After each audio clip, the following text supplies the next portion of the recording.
Okay, here's the situation. Number one, I'm back. Number two, I'm continuing to show you paper computer games from my friend Kurt's bag full of paper computer games that he has given me. And number three, it is freaking time, you guys. It is time to show you MALPHOID, the Mailbox-Bot, a freaking epic classic paper computer game. This game is really the start of Kurt's full immersion into paper computer games. When he got into his whole era and he got freaking into making awesome PCGs, this was really the start of an era and really the start of his world building. So yes, let's get right into MALPHOID, the Mailbox-Bot. So let me just give you some context. I mean, Kurt had made a paper computer game before this, but he had just sort of like tried it. He wasn't really like super into the habit of making paper computer games. But this one was made for my birthday, and it says it right here on the cover. MALPHOID, the Mailbox-Bot for Zach's 20th birthday. Dang, so my 20th birthday would have been, let's see, how old am I now? Dang it. Well, 2005. This would have been in 2005 if this was for my 20th birthday. So, yeah, that was, what, almost 20 years ago now. Dang, this is like 19, oh wow. So I guess like next year will be the 20th anniversary of this game. Yikes. So yeah, let's analyze the cover a little bit. It says MALPHOID, the Mailbox-Bot. We've got a literal mailbox there. Number one, because this was number one in the series. PCG for Zach's 20th. Because, yeah, he did bring this with him on the way to my house for my 20th birthday. And see, it says special guest. Oh, and it's very clear, like it's shadowed, but it's clearly Link, right? I'm a Zelda fan, so because this was a PCG for my birthday, of course Link's gonna be in it. He collects mail like Newman. Now, if you guys don't know, this is a reference to Newman from Seinfeld. Like, if it was a 90s sitcom, super popular, and Newman was like this evil mailman, and he delivers the mail. And MALPHOID, the Mailbox-Bot, delivers mail just like Newman. And I think that was sort of like the inspiration for this game. It says Elvin Productions because that was what Kurt was known as. That used to be a nickname for him. We used to call him Elf because when he was a kid, he really looked like a Keebler elf. It was pretty intense. That's our cover. So let's dive right into this paper computer game, MALPHOID, the Mailbox-Bot. All right, so not to give anything away, let's dive right in here. So we've got this opening comic, and it starts with this guy, and this is actually Newman from Seinfeld. And he's like, "Get back to work, MALPHOID. Take this, MALPHOID," and he throws this package of letters at him. 5 deliveries: Gnome Zone, Cone Zone, Crapsville Zone, City Zone, and Fungus Zone. And then this is MALPHOID, and he's like, "Okay, I will, Newman from Seinfeld. No, you now can play as MALPHOID." So we have now unlocked MALPHOID as a character, and right away, on the very first actual screen, we get into the absolute worst screen in this entire freaking game, you guys. You don't understand. Well, I think you basically already do understand. Just look at this. Look at this. You already see the problem, right? You don't even know what's going on, and you already see what the problem is, right? Yeah, so, all right, let's break this down, right? This is a map. This is a map of this world. This planet would later come to be called Zoniat. You can find it as that on the PCG wiki. But yeah, and this is where you start. This is the mail zone. So this is where all the mail is delivered from. And all these lines, these are all the routes through this world of Zoniat. And you can see that around the edges over here, these are all the different zones of this world. It's almost like, you know, if you ignore this, it's kind of like nicely organized, right? You've got all the different zones. We've got, what is that? phone zone, I guess. We've got city zone, fungus zone, bone zone, gnome zone, box zone, orb zone. Not all of these are visitable in this game, by the way. You like some of them are, but some of them aren't. So that would be left to later games to further flesh out. We've got orb zone. I don't think we ever visited orb zone. We've got pizza slice zone. We've got Crapsville zone. We've got UPS zone. I guess UPS are a competitor to the mail people. We've got the fat zone, which may or may not be related to the fat guy from other paper computer games. We've got cheese. What was this? Cheese guy zone? Cheese gun zone? I can't see. Cheese something zone. We've got the star zone. We've got hooded people zone. I don't know why that looks like Link. We don't actually visit, even though Link is in this game, we don't actually visit the hooded people zone, I don't think, in this game. We've got flying battery zone, because of course there's a flying battery zone. We've got Zach's house zone, which is weird. Why is Zach's house on a zone on this planet when Zach's house would ordinarily be on Earth? I don't know. We never actually visit Zach's house zone, so it doesn't really matter that much. We've got Death Star zone, because of course we do. We've got Jellyfish zone, and we've got the Unknown zone, the least known of the zones. All right, so basically the way this screen worked, and let me just emphasize, this is a freaking evil zone, you guys. I don't think I've made that point enough. But yeah, so basically you had to pick one of these paths, and that was all you had to do. Just pick which path you're gonna take, and then you have to figure out where it's gonna lead you. And basically, like, Kurt would tell you which one it led to, because he, like, these are numbered, right? And so he knows which one leads to which one, but you don't. And so what you have to do is kind of like try and trace this through this freaking mess and try and find out which line leads to which zone.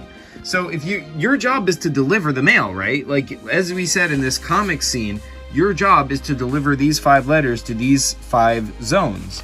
And so this is your first major hurdle, and it's one that's going to come back to you throughout the game, because you're going to have to keep navigating this every time you want to get to a zone.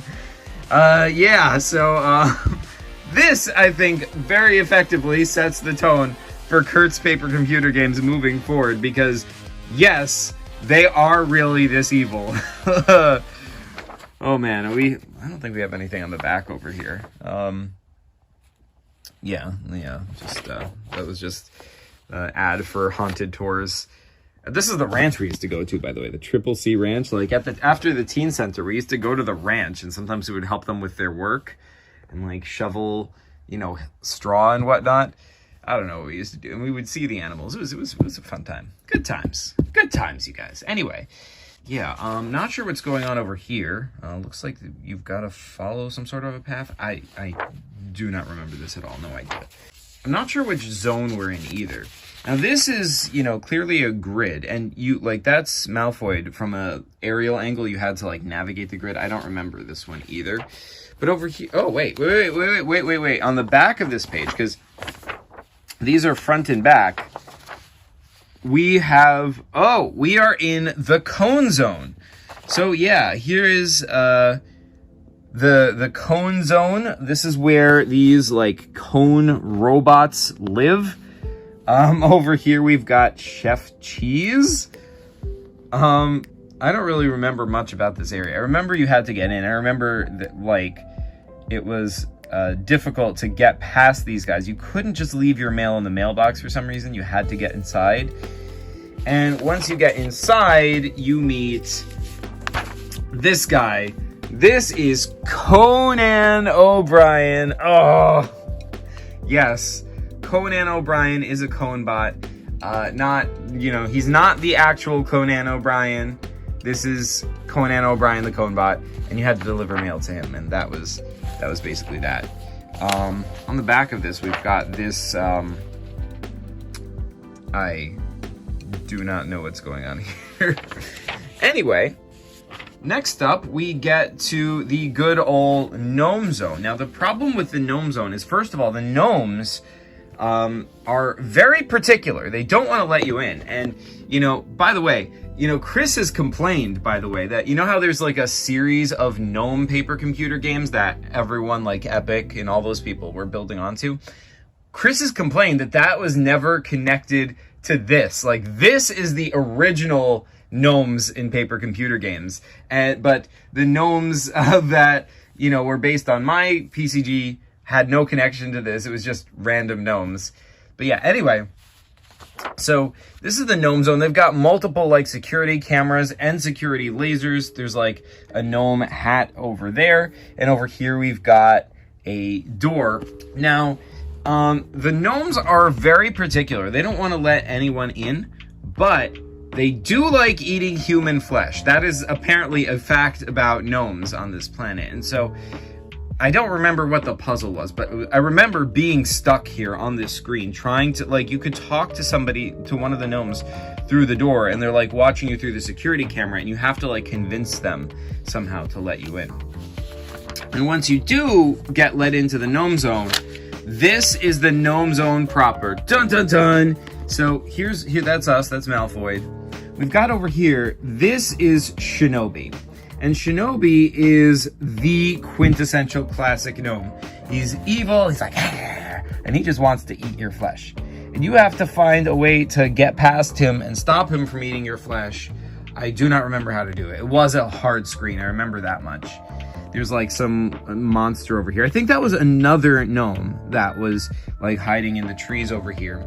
And in the background, you can kind of see our goal. Like, so there's this like hill, like sort of this Nightmare Before Christmas style hill. And if you can get up onto it, that's going to be where you have to deliver the letter, and it's also someone you can rescue. So once you get past this guy, that takes you to the next screen, and you get closer to your goal, but you don't fully get there. So here we get to, this is a place where like you come to a gap. This is like, you know, there's like a gap, it falls down, and there's like a monster in here. I'm pretty sure this was a giant worm. And I forget how you had to get across. This guy is over here. He's obviously hostile to you. I don't remember what you had to do. I don't remember the puzzle at all, but I just remember you had to get across somehow. But when you get across, when you do manage to get across, it's just by the skin of your teeth. You barely manage to get across, and the worm is not satisfied. He's gonna follow you onto the next screen. He comes up out of here and follows you. You can still see the hill with like the goal in the background. And here's the next screen. We get to this area, and oh hey, it's Link! Yes, the special guest for my birthday is here. And yeah, the worm is still following us from the previous screen. And yeah, you had to get away from him, and it was impossible. There was no way to get away from this guy, you guys. Link would try to help with his shield and his master sword, but he could not stand up to the worm either. And yeah, look, we just have to face it, you guys. The solution here, the only way to get past this was for Link to sacrifice himself. He had to sacrifice himself to stop the worm, and the worm eats Link and is satisfied and keeps going. And you have to just keep going without him. No, Link. Anyway, you have to keep going, and you get up here, and that takes you to this area where we're finally climbing up onto that hill. And there's another gnome. He's in your way. I don't remember what the puzzle was, but you had to get past him. And once you do get past him, you reach the cage at the end of that hill, and you pull it up, and it's this guy. And he's like, thanks, now I can deliver mail again. Dun-dun-dun-dun. So now you can play as Lester. So Lester has now joined your team. He is a robot, Mailbox-Bot, much like yourself. He's going to be your sidekick from here on out. And yeah, Lester is a classic character. He would go on to become very important, as you can see. But anyway, so we're done with that. That is the end of our zone. I'm not sure who you had to deliver a letter to in the gnome zone. I think it might have been that gnome at the top. Yeah, I think it was. I think it was this guy. You had to deliver a letter to him, but he's hostile to you, so you have to like force him to take it, like knock him out and put it in his mouth or something. I don't know. Anyway, once like then you got past him just out of curiosity, you can rescue Lester. I think that was how it was. But yeah, then we get to another zone. I'm not sure. I think this was like town zone or something. Let's see. What were the original zones that we were supposed to go to? It was Gnome Zone, so we went there. Cone Zone went there. Crapsville Zone, City Zone, and Fungus Zone. So I think this is Crapsville Zone. That's got to be what this is. All right, so yeah, here we are in Crapsville Zone. This screen, you can tell it's a difference in art style because this one was drawn by Keith. We've got this guy over here. I do not remember what his deal is at all. We've got just all these towns and the sun over here. I really love the art here. It's really, really cool looking, the perspective and everything. But anyway, I remember, I think you were on like a skateboard or something and you had to like kind of go down this way, but then there was spikes in the way and you had to kind of figure out a way to get past the spikes. But I'm pretty sure that was the decoy, because the real solution is you have to go down this sewer grate over here. And then, I'm not sure if this was the next screen or not. Because, like, this screen over here looks like you just came down the sewer grate. I'm pretty sure this has got to be the next screen. This is also drawn in Keith's art style. There's a tag over here that's like a graffiti thing. And we've got the rushing water. We've got a bone over here, some coins. And by the way, if Epic Worlds PCG is watching this, I know you're already thinking those are Mercado coins, but like, this was before Mercado was invented. There was no Mercado at this point. There was no Mercado coins, and even if there was, Keith was not into tying into other people's PCGs like that, so he wouldn't have done it even if he had known about Mercado, knowing him. But anyway, so yeah, I'm not sure where this goes. I guess this is probably also a screen in the under sewer area. I don't know what's happening over here, but I guess here at the end of this sewer area there's like a platform and that leads to a mailbox. I'm not sure what this guy is over here. I don't remember the puzzle, but this was like, this would have been where you deliver the mail. This has to have been a trick. Like, knowing Keith, you can't just walk up and put the mail in the mailbox. There has to be some trick here. I don't remember what it is though. But yeah. Oh boy, we're about to get to a spicy screen over here. So welcome to. And by the way, we've now returned to our map, and we are now heading for let's see. We are now heading for City Zone. And guess who we're gonna meet in City Zone? You know it. We are going to meet Trump. Yes, yes, we have come to the base of Trump Tower, and we've got some guards outside of Trump Tower, and it clearly says, "Don't talk to guards." Now, let's just lay this out right here. This was before Trump was whatever he is now. All right, this was made back when Trump was just a celebrity. He was just like, you know, he was on The Apprentice. It was a popular show, and that was that. You know, there were no Trump supporters. There was no, you know, anti-Trump supporters. He wasn't a political thing. He was just a guy who was on TV, and that was it.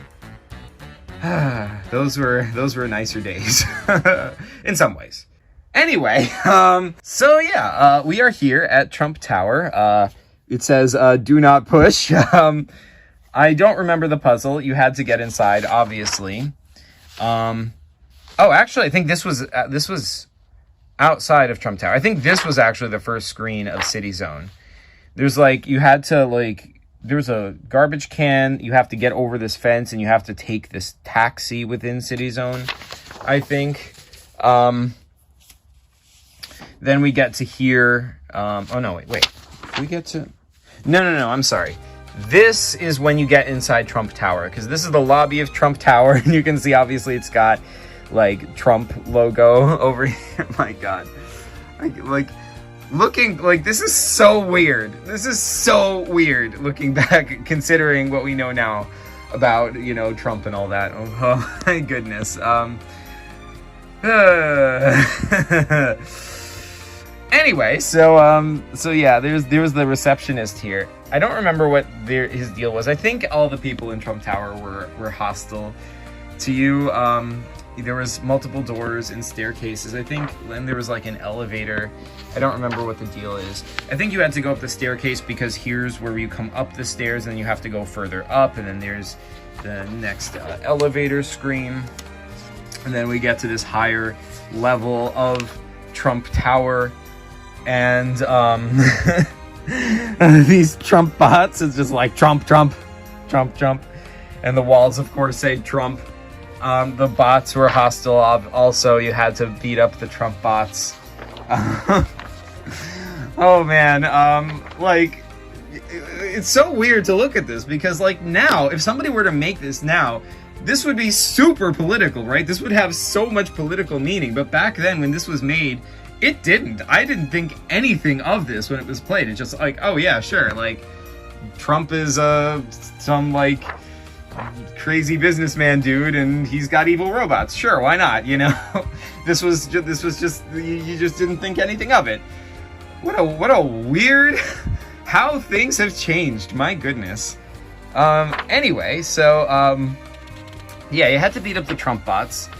And you come to this desk with, I think this was Trump himself. I think this was Donald Trump. Yes, canonically in the PCG universe, Donald Trump exists. He lives in City Zone on planet Zoniat, and he's got this tower. So I don't know if you're a Trump-loving PCG enthusiast. I guess. I don't know. I guess we know where your PCGs are going to be set from now on. I don't know what to tell you.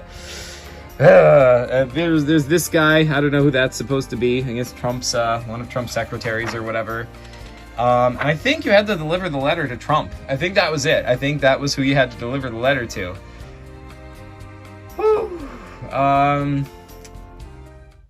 Anyway, moving along. So we have escaped from City Zone, and we end up in the next zone. I think this next zone is going to be the Fungus Zone. Yeah, so yeah, that makes sense. The Fungus Zone is like right next to City Zone. And I think we end up here. So here is the entrance to Fungus Zone. You can see there's lots of mushrooms. And as we go further along, we can see there's like somebody is trapped in a cage, and there's a mailbox right over there. I think that person in the cage, I think that was important. I think that might even be who you're supposed to deliver the letter to. I'm not sure. There's also this screen with like different fungusy doors going off in different directions. Huh. This is interesting. I think this might be indicative of something later. This like sort of control panel in a cave. I don't remember what the deal is with this though. My memories of this are like very, very lax, as you can see. More cavey stuff. I guess you had to pass through a cave. And then you meet this guy. Dun dun dun. This is Fungazoid. Yay. Fungazoid is one of the few characters from this era who's really come... He's really been revitalized in the recent era. He like appeared in some of my PCGs recently. He was in Chris's PCG Anniversary Special, too. He was in, I think even Epic Worlds PCGs used him in some PCGs. I think some other people have as well. Fungazoid has really taken on a life of his own. He's just sort of this like dancing, you know, discoing like fungus dude. I think he might have been the guy you're supposed to deliver the letter to. Yeah, because like there's a mailbox right over there. But yeah, then, I think this is my inventory. Yeah, this is, let's see what we've got here. We've got a stick. We've got, letters. I think this is a stinky letter. No. This was a stinky cheese. I don't know. We've got a paper clip. We've got paper that says 1, 2, 3, 4. We've got a gnome hat. We no longer have those things, by the way. We've got a gun, apparently. We've got Shinobi. Shinobi's in my inventory. We've got a tape recorder, whatever that is. We've got a letter. I don't know what that is. Some coins, the bone. Some, I don't know if those are rocks. And I guess with these are some sketches of like some creatures that we might have met along the way. I think this is the worm. I think this is the beginning of Kurt really building on the world established in this game. And he would get so much further, but the games would get so much crazier and so much eviler from here on out. And we're going to continue showing them to you in Kurt's Big Bag O Paper computer games. We already showed you last time the Invisible Menace and some of those, but next time I think I will show you the very sequel to Malphoid the Mailbox-Bot, which is called Malphoid Fired. So yeah, don't forget to tune in next time. Definitely let me know in the comments what you thought of this paper computer game.